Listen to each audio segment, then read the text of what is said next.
Mke wangu nisikilize, mke wangu nisikilize. Nisikilize, nimekwambia mke wangu hivi, vikoba vibaya. Wewe mshamba, wewe kila kitu wewe mshamba wewe. Hivi mke wangu, lini hapo umelala njaa? Lini sijaita unga mimi nyumbani? Mke wangu nisikilize, vikoba vibaya, vikoba unaweza kaekwa ndani, vikoba mke wangu, utauza vitu vyote. Kutoa vikoba totoa nzio, mpaka utoe wewe vikoba. Wewe nitakupiga wajue. Unasema wewe? Sikwenda kupiga. Nipige. Sikwenda kupiga wajue. Nipige. Kwa kunipiga sasa nipige, endelea kunipiga. Cheki sasa. Nimekwambia hivi, sikutaki, naenda kwetu naondoka, sikutaki.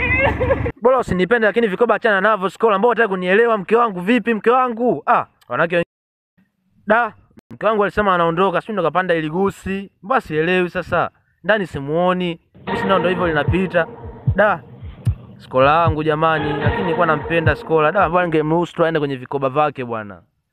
Sasa nitafanyeje mimi? Ngoja nimpigie simu tu, anaanza karudi. Simu yenyewe haipatikani.